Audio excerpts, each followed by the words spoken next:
The Battle Within. You've often heard people say that love don't cost a thing.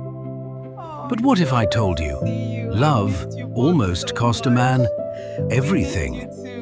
His career, his peace, his trust, and very nearly his life. Tonight's story comes from a retired military general from West Africa, a man who survived wars, bomb blasts, ambushes, and insurgent attacks for years, only to discover that the greatest danger was waiting for him at home. This is the story of General Zidon, and this story is true. When most people think about war, they imagine bullets flying, explosions, smoke in the air. But they rarely think about what happens when soldiers return home. The silence, the paranoia, the emotional distance.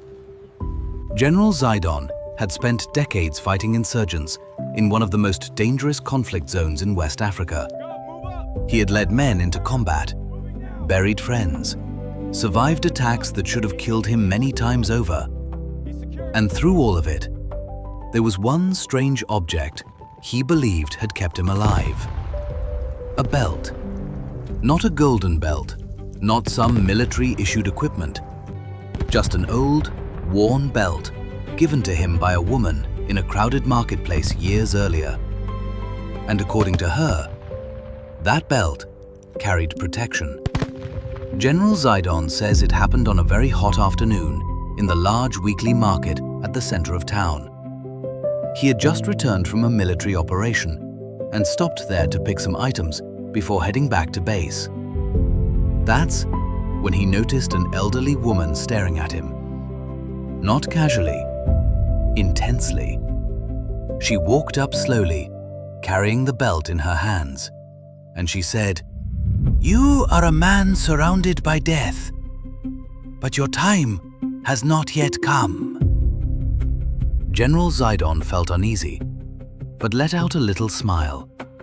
He assumed she wanted money, but instead, she handed him the belt and said, "As long as you wear this in battle, no weapon formed against you will prosper."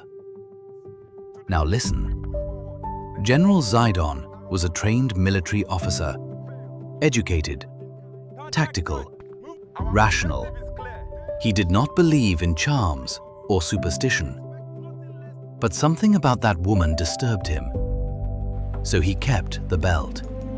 And over the years, things started happening. The general recalled surviving an ambush where every soldier around him was either injured or killed. He survived roadside bombs, gunfire, mortar attacks. One explosion threw him several feet into the air, yet somehow he walked away unhurt, again and again and again.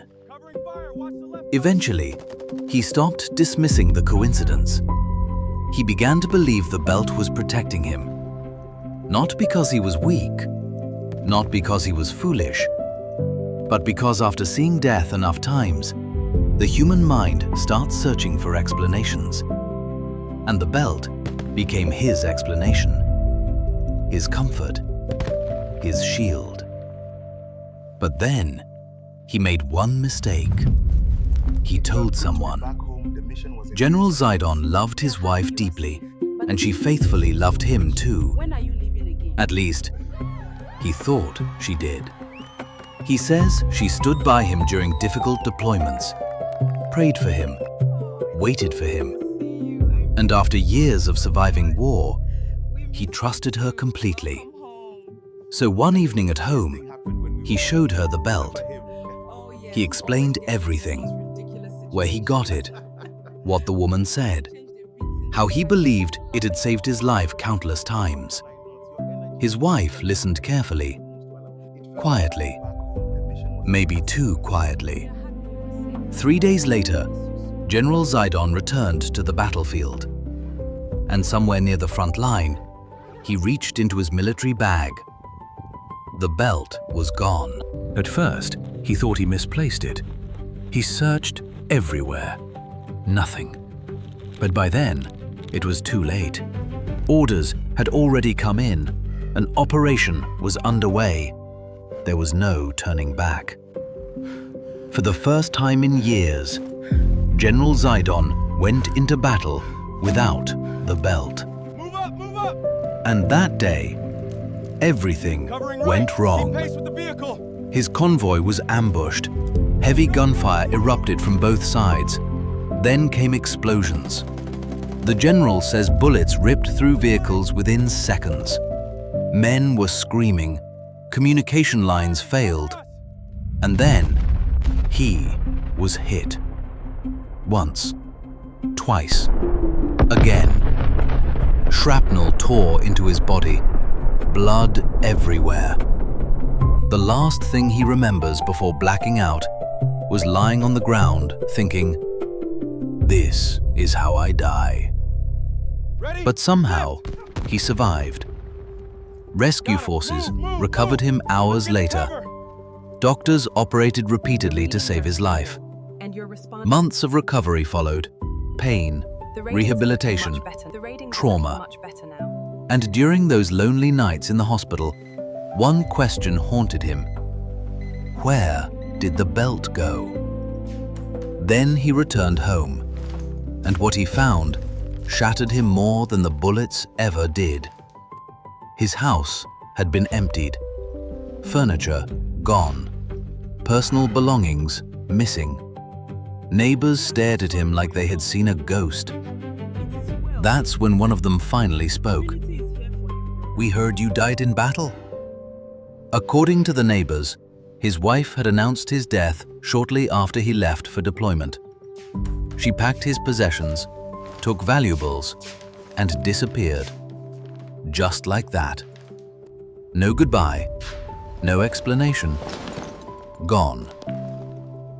Now let's pause here for a moment, because this story is not really about a magical belt.